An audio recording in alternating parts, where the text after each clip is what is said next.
नमस्कार मेरे प्यारे दोस्तों। तो स्वागत है आप सभी को फिर से एक नए वीडियो में।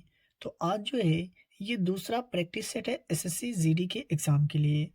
अगर आप इससे पहले के प्रैक्टिस सेट का वीडियो नहीं देखें तो उसे भी आप ज़रूर देखिएगा।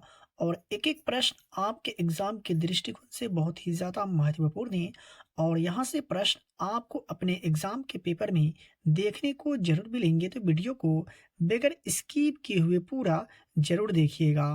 तो बात करें पहला प्रश्न का, तो यूरेनस सूर्य के चारों ओर एक परिक्रमा में डैश वर्ष लेता है। यानी यूरेनस जो है सूर्य के चारों ओर एक परिक्रमा करने में कितने वर्ष का समय लेता है, ये आपसे पूछा जा रहा है। तो अगर आपको किसी भी प्रश्न का आंसर पहले से याद हो तो कमेंट बॉक्स में अपना जवाब ज़रूर बताइएगा और अपना स्कोर ज़रूर बताइएगा लास्ट में कि कितने प्रश्न का आंसर आप सही कर पाए हैं। तो इसका सही उत्तर होगा 84 वर्ष लेता है सूर्य के चारों ओर परिक्रमा करने में यूरेनस। तो इसका सही उत्तर होगा ऑप्शन नंबर ए। बात कर लिए हम लोग आज का दूसरे प्रश्न का, तो हमारा अगला प्रश्न है कि साबुनीकरण एक प्रक्रिया है जिसके द्वारा निम्नलिखित में से दिए गए ऑप्शन में से क्या किया जाता है। तो साबुनीकरण एक प्रक्रिया है जिसके द्वारा साबुन बनाया जाता है। तो इसका भी सही उत्तर हो जाता ऑप्शन नंबर ए। बात कर ले आज का अगला प्रश्न का, तो हमारा अगला प्रश्न है कि अभिक्रिया उष्मा निर्भर नहीं करती है किस पर। अभिक्रिया ऊष्मा जो है निम्नलिखित में से किस पर जो है सो निर्भर नहीं करती है, ये आपको पढ़ करके पहचान करके बताना है।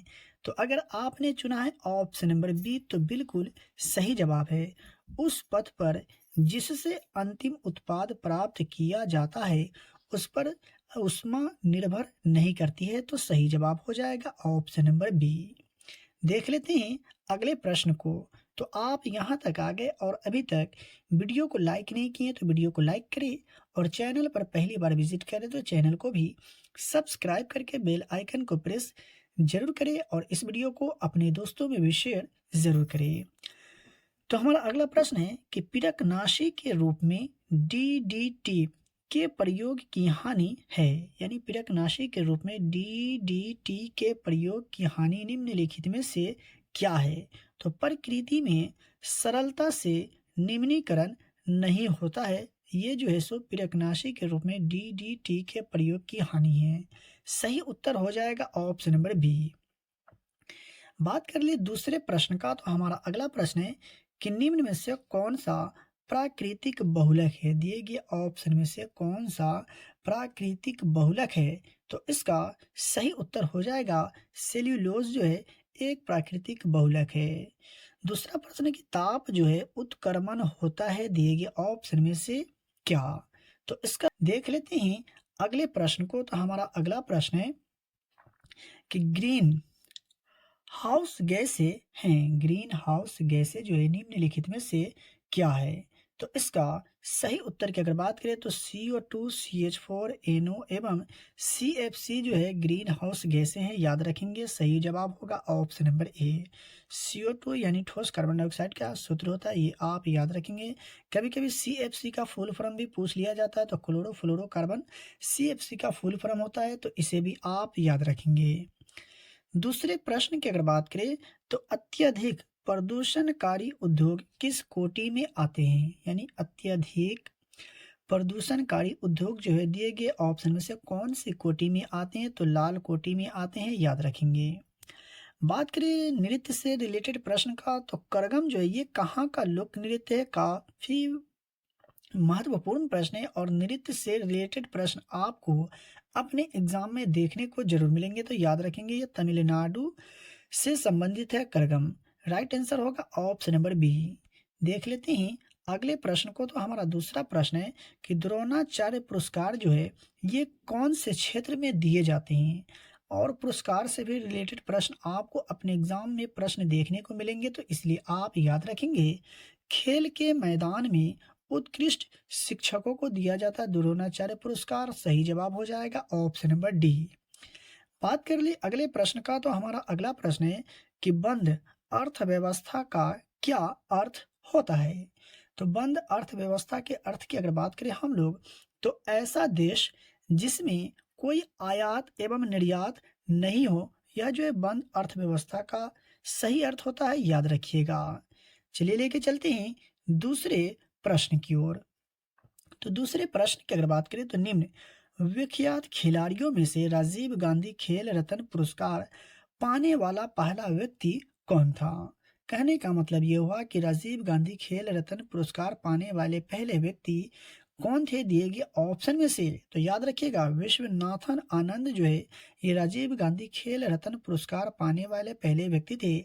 और कब मिला? तो 1991 से 1992 के दौरान। इसे भी आप याद रखेंगे।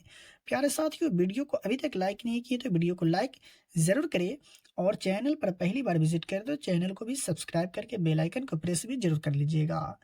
दूसरा प्रश्न है कि वर्ष 1857 में मेरठ में प्रथम सिपाही विद्रोह की आग किस दिन भड़की? यानी 1857 की जो क्रांति की शुरुआत हुई, ये किस तारीख से शुरू हुई, ये आपसे पूछा जा रहा है, जिसे सिपाही विद्रोह के नाम से भी जाना जाता है।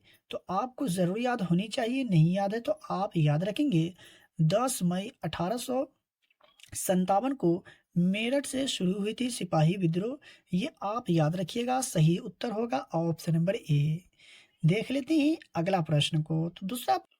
तो अगला प्रश्न है कि भारत के राष्ट्रपति को पद से कौन हटा सकता है? राष्ट्रपति से रिलेटेड आपको अपने एग्जाम में प्रश्न देखने को जरूर मिलेंगे, तो याद रखेंगे भारत के राष्ट्रपति को उसके पद से संसद जो है सो हटा सकते हैं। और कौन से अनुच्छेद के तहत? तो इसे भी आप याद रखेंगे, अनुच्छेद 61 महाभियोग के द्वारा। ठीक है, याद रखिएगा, काफी बार एग्जाम में प्रश्न पूछा जा चुका है और आने वाले शिफ्टों में भी प्रश्न पूछा जा सकता है। दूसरा प्रश्न है कि संविधान का कौन सा भाग है जो नागरिकता से प्रावधानों से संबंधित है? यानी भारतीय संविधान का कौन सा भाग है जिसमें नागरिकता से संबंधित प्रावधान दिए गए हैं? तो याद रखेंगे, भारतीय संविधान का भाग 2 में नागरिकता से संबंधित प्रावधान दिए गए हैं। और अनुच्छेद कौन से, ये भी याद रखिएगा, तो अनुच्छेद 5 से 11 तक जो है ये नागरिकता से संबंधित है। ठीक है, याद रखेंगे। यहाँ से आपका 3 तरह से प्रश्न पूछा जा सकता है कि भारतीय संविधान का अनुच्छेद 5 से 11 जो है ये कौन से भाग से संबंधित है? तो भाग 2 से। और भाग 2 जो है ये किन से संबंधित है? तो नागरिकता से। ठीक है, चलिए लेके चलते हैं दूसरे प्रश्न की ओर। तो अगला प्रश्न है कि निम्न में से कौन सा हड़प्पा व्यापार केंद्र था? दिए गए ऑप्शन में से कौन सा हड़प्पा व्यापार केंद्र था? तो लोथल की अगर बात करें तो यह जो है हड़प्पा व्यापार केंद्र था। और लोथल की अगर बात करें तो यह कौन सी नदी के किनारे? तो भोगवा नदी के किनारे है। इसे भी आप याद रखेंगे। देख लेते हैं दूसरे प्रश्न को। तो अगला प्रश्न, नीति के निम्न निदेशक सिद्धांतों में से कौन सा गांधीवादी दर्शन पर आधारित था? क्या समझे आप? राज्य नीति के निम्न निदेशक सिद्धांतों में से कौन सा गांधीवादी दर्शन पर आधारित था? तो ग्राम पंचायतों का आयोजन जो है ये गांधीवादी दर्शन पर आधारित था। याद रखिएगा, ऑप्शन नंबर ए बिल्कुल सही उत्तर होगा। बिल्कुल भी कंफ्यूज नहीं होना है। दूसरे प्रश्न की अगर बात करें तो निम्न में से किसने भारत में फ्रेंच शक्ति को समाप्त कर दिया? दिए गए ऑप्शन में से किसकी लड़ाई जो है भारत में फ्रेंच शक्ति को जो है सो समाप्त कर दिया था? तो वांडीवाश की लड़ाई ने भारत में फ्रेंच शक्ति को समाप्त कर दिया था। सही उत्तर होगा ऑप्शन नंबर डी। आपको कमेंट बॉक्स में कमेंट करके ये बताना है कि प्लासी की जो लड़ाई हुई थी, प्लासी का जो युद्ध हुआ था, ये किस वर्ष हुआ था? आप कमेंट बॉक्स में कमेंट करके जरूर बताइएगा।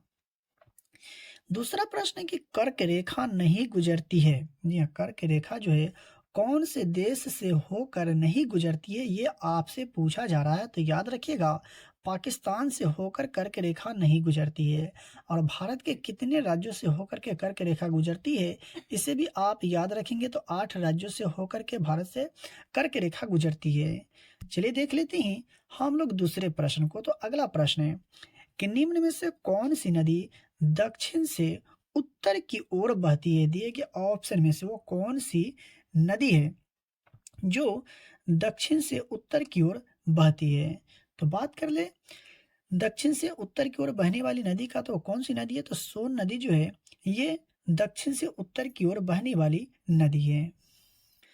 बात करें दूसरे प्रश्न का, तो हर्षवर्धन की आरंभिक राजधानी कहाँ थी? हर्षवर्धन की आरंभिक राजधानी जो थी ये कहाँ थी? तो हर्षवर्धन की आरंभिक राजधानी की अगर बात करें तो थानेश्वर जो था ये हर्षवर्धन की आरंभिक राजधानी थी। दूसरा प्रश्न है, जैव उर्वरक जो है कौन सा है? दिए गए ऑप्शन में से जैव उर्वरक जो है ये कौन सा है? तो एजोरोसिपरिलम जो है ये जैव उर्वरक है, तो सही उत्तर हो जाएगा ऑप्शन नंबर बी। देख लेते हैं अगले प्रश्न को। तो दूसरा प्रश्न जो है, व्यर्थ भूमि के अंतर्गत अधिकतम क्षेत्र वाला राज्य दिए गए ऑप्शन में से कौन सा है? तो इसका सही उत्तर होगा ऑप्शन नंबर डी, जम्मू और कश्मीर जो है अधिकतम क्षेत्र वाला राज्य व्यर्थ भूमि के अंतर्गत है। दूसरे प्रश्न की अगर बात करें तो सतलज, चिनाब और रावी जो है निम्न में से किसकी सहायक नदियां हैं? तो सतलज, चिनाब और रावी नदी की अगर बात करें तो ये किसकी सहायक नदियां हैं? तो सिंधु की सहायक नदियां हैं। सही उत्तर हो जाएगा ऑप्शन नंबर सी, आप याद रखिएगा। दूसरे प्रश्न की अगर बात करें तो निम्नलिखित में से कौन सी छूत की बीमारी नहीं है? दिए गए ऑप्शन में से कौन जो है सो छूत की बीमारी नहीं है? तो हिस्टीरिया की अगर बात करें तो ये छूत की बीमारी नहीं है। आगा खां कप का संबंध किस खेल से है?